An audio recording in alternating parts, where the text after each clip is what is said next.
وَلَقَدْ الحمد يَسَّرْنَا لله الحمد لله الْقُرْآنَ وكفى لِلذِّكْرِ وسلام على عباده الذين فَهَلْ اصطفى مِن أما بعد أعوذ بالله مُدَّكِرٍ. من الشيطان الرجيم بسم الله الرحمن الرحيم فتبعهم مشرقین غرض سورج نکلنے کے وقت وہ ان کے پیچھے سے جا لیا فلما ترى الجمعان قال اصحاب موسیٰ انا لمدرکون پھر جب دونوں جماعتیں ایک دوسرے کو دیکھنے لگیں تو موسیٰ کے ہمراہی کہنے لگے بس ہم تو ان کے ہاتھ آ گئے قال کلا ان معی ربی سیہدین موسیٰ علیہ السلام نے فرمایا کہ ہرگز نہیں کیونکہ میرے ہمراہ میرا پروردگار ہے فوحینا الی موسیٰ ان اضرب بعصاک الحجر ہم نے موسیٰ علیہ السلام کو حکم دیا کہ اپنا عصا کو سمندر پر مارو فانفلقا فکان کل فرق کالطود العظیم چنانچہ انہوں نے اس پر عصا مارا جس سے وہ پھٹ گیا اور ہر حصہ اتنا بڑا تھا جیسا کہ پہاڑ سبحان ربک رب العزت عما یصفون وسلام علی المرسلین والحمد للہ رب العالمین اللہم صلی علی سیدنا محمد وعلی آلہ وصحابہ وسلم پارہ 19واں سورۃ الشعراء کی آیات مبارک 60 61 62 اور 63 کی تلاوت کی گئی ہے اور ساتھ ترجمہ بھی کیا گیا ہے جیسا کہ گزشتہ آیات میں بتلایا گیا تھا کہ جب حضرت موسیٰ علیہ السلام کو فرعونیوں میں تبلیغ کرتے کرتے ایک عرصہ گزر گیا اور اس زمانہ میں اللہ کی نشانیاں اور دلیلیں ان پر واضح کر دی گئیں لیکن ان کا سر نیچا نہ ہوا ان کا تکبر نہ ٹوٹا ان کی بددماغی میں کوئی فرق نہیں آیا وہ اپنی ضد پر قائم رہے سوائے اس کے کہ کوئی بات باقی نہ رہی کہ ان پر ہلاکت کا عذاب آئے اور وہ غارت ہوں حضرت موسیٰ علیہ السلام کو حکم خداوندی ملا کہ وہ بنی اسرائیل کو لے کر راتوں رات مصر سے نکل جائیں چنانچہ حضرت موسیٰ علیہ السلام نے تعمیل حکم خداوندی میں مصر سے بمائے تمام بنی اسرائیل مرد و زن کے ایک رات ہجرت فرمائی ایک رات کو روانہ ہو گئے اب مصر سے فلسطین اور شام جانے کے 2 راستے تھے ایک خشکی کا راستہ اور وہ قریب کا راستہ تھا دوسرا پانی کا راستہ یعنی بحر کلثم کو عبور کر کے جزیرہ نما سینا یا وادی طے کی راہ سے یہ دور کا راستہ تھا جس طرح آج کل آپ دیکھتے ہیں کہ کہیں ہم نے جانا ہو تو آج کل تو بائی روڈ راستے ہیں مختلف ہیں اور اب تو ہوائی راستے بھی ہیں کہ فاصلہ کم ہو گیا تو اس وقت بھی یہ تھا کہ لوگ بحری راستے بھی استعمال کرتے تھے اور خشکی کے راستے بھی اب اللہ تعالیٰ کی حکمت کا تقاضا یہی ہوا کہ حضرت موسیٰ علیہ السلام خشکی کی نزدیک کی راہ کو چھوڑ کر دور کی راہ اختیار کریں اور بحیرہ کلثم کو پار کر کے جائیں اب ادھر فرعون اپنے تمام لو لشکر سمیت اور اپنی رعایا کو لے کر بڑے کروفار کے ساتھ، بڑے فخر کے ساتھ، بڑے تکبر کے ساتھ، بڑے تمترا کے ساتھ بنی اسرائیل کو تیس و نیس کرنے کے ارادے سے ان کے تعاقب میں نکلا، ان کا پیچھا کیا۔ چنانچہ ان آیات میں بتایا گیا کہ طلوع آفتاب کا وقت تھا،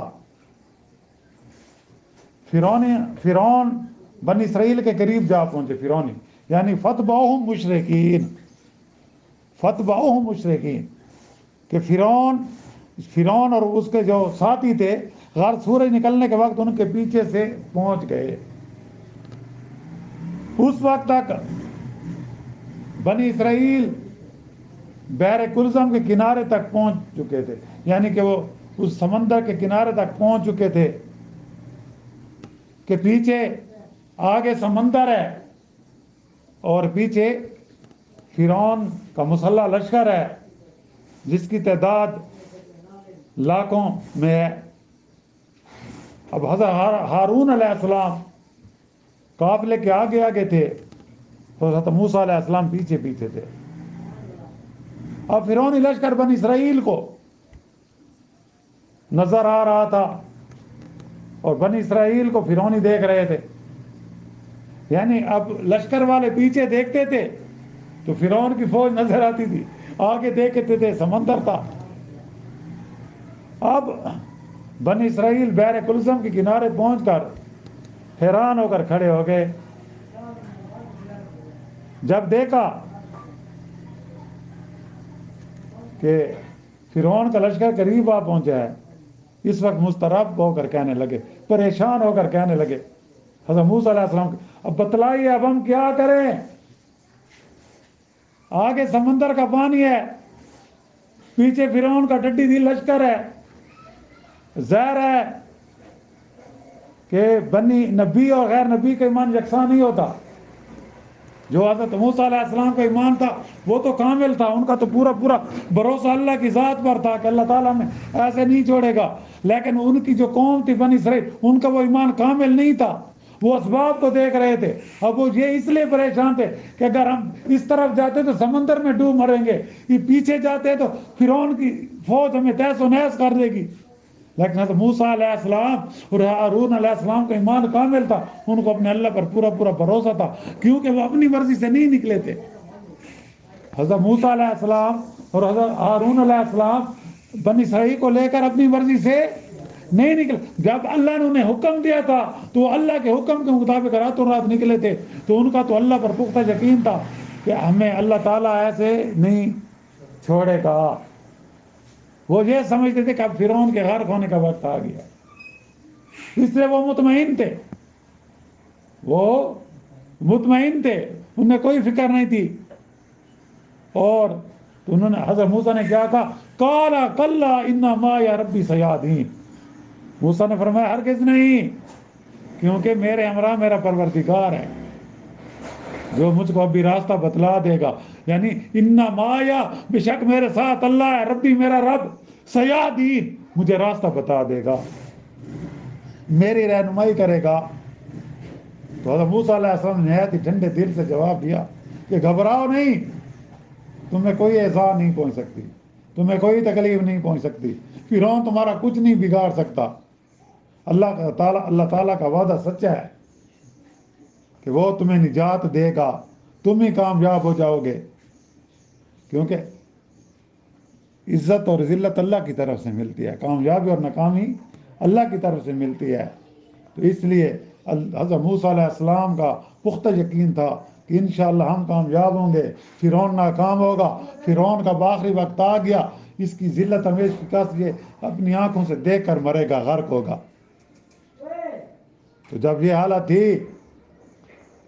تو رب العالمین کے حکم سے میں تمہیں لے کر چل رہا ہوں، بنی اسرائیل سے مخاطب ہو کر کہا، اے بنی اسرائیل گھبراؤ مت، میں اپنی مرضی سے نہیں آیا، لیکن میں تو اللہ کی مرضی سے تمہیں لے کر نکلا ہوں، مجھے تو میرے اللہ نے حکم دیا تھا، اور وہ وعدہ خلافی نہیں کرتا، اللہ تعالیٰ وعدہ خلافی نہیں کرتے۔ پھر آپ بارگاہ الہی میں دست بدعا ہوئے، اے اللہ اس مشکل گھڑی میں تو ہماری مدد فرما، بنی اسرائیل کے دلوں کے اندر جو اضطراب ہے، جو پریشانی ہے، اس کو ختم کر دے، ان کے دلوں کو مطمئن کر دے۔ تو جب اللہ تعالیٰ سے موسیٰ علیہ السلام نے دعا مانگی تو اس وقت وحی الہی کے ذریعے اللہ تعالیٰ نے حضرت موسیٰ علیہ السلام کو حکم دیا۔ کیا حکم دیا؟ فَأَوْحَيْنَا إِلَى مُوسَىٰ أَنِ اضْرِبْ بِعَصَاكَ الْحَجَرَ، اور ہم نے موسیٰ کو حکم دیا، فَأَوْحَيْنَا إِلَى موسیٰ، اللہ کی طرف سے کہ ہم نے موسیٰ علیہ السلام کو حکم دیا، أَنِ اضْرِبْ بِعَصَاكَ الْحَجَرَ، اضرب مار دے، بِعَصَاكَ الْحَجَرَ، پتھر پر اپنا آسا، کہ ہم نے حضرت موسیٰ علیہ السلام کو حکم دیا کہ تو پتھر پر آسا مار دے، اپنی لاٹھی مارو۔ اور پھر کیا ہوا؟ فَانْفَلَقَ فَكَانَ كُلُّ فِرْقٍ كَالطَّوْدِ الْعَظِيمِ، تو پھر چنانچہ جب حضرت موسیٰ علیہ السلام نے آسا مارا تو فَانْفَلَقَ، وہ پھٹ گیا، اور ہر حصہ اتنا بڑا پہاڑ بن گیا۔ یعنی سمندر میں اللہ تعالیٰ کی طرف سے حضرت موسیٰ علیہ السلام کو یہ معجزہ ملا کہ آپ نے اپنی لاٹھی کو پانی پر مارا، تو آپ نے بحکم خداوندی جب لاٹھی کو پانی پر مارا، اور پھر قدرت کا کرشمہ دیکھیں، چنانچہ موسیٰ علیہ السلام نے تعمیل ارشاد میں پانی پر لاٹھی ماری، بس اسی وقت پانی پھٹ گیا، بیچ میں صاف صاف راستے نظر آنے لگے، آس پاس پانی بطور پہاڑوں کے کھڑا ہو گیا۔ اللہ اکبر! سمندر میں راستے بن گئے، پہاڑ نکل آئے، اور سمندر میں 12 راستے نکل آئے، کیونکہ بنی اسرائیل کے قبیلے بھی 12 تھے، کہ حضرت یعقوب علیہ السلام کے 12 بیٹے تھے، حضرت یوسف علیہ السلام کے 11 بھائی تھے، تو اس طرح ہر بھائی سے ایک قبیلہ تھا، تو وہ 12 قبیلے میں تقسیم تھے۔ تو بنی اسرائیل 12 قبیلوں پر مشتمل تھی۔ کتنے قبیلوں پر؟ تو اس لیے ہر قبیلے کے لیے سمندر میں اللہ نے ایک درہ بنا دیا، راستہ بنا دیا، یعنی 2 پہاڑوں کے درمیان راستہ۔ تو پھر اس کے آگے کیا ہوا؟ انشاءاللہ اس کا ذکر ہمارا کل کے درس میں ہوگا۔ وآخر دعوانا ان الحمد للہ رب العالمین۔ اللہم ربنا آتنا فی الدنیا حسنۃ وفی الآخرۃ حسنۃ وقنا عذاب النار وادخلنا الجنۃ مع الابرار یا عزیز یا غفار یا رب العالمین۔ ربنا لا تؤاخذنا ان نسینا واخطأنا ربنا ولا تحمل علینا اصرا کما حملت علی الذین من قبلنا ربنا ولا تحملنا ما لا طاقة لنا به واعف عنا واغفر لنا وارحمنا انت مولانا فانصرنا على القوم الكافرين رب اغفر لي ولوالدي وللمؤمنين والمؤمنات والمسلمين والمسلمات الأحياء منهم والأموات اللهم إنا نسألك من خير ما سألك من نبيك محمد صلى الله عليه وسلم ونعوذ بك من شر ما استعاذك من نبيك محمد صلى الله عليه وسلم أنت المستعان وعليك البلاغ ولا حول ولا قوة إلا بالله العلي العظيم ربنا تقبل منا إنك أنت السميع العليم وتب علينا إنك أنت التواب الرحيم صلى الله تعالى على خير خلق محمد وآله وصحبه أجمعين برحمتك يا رب۔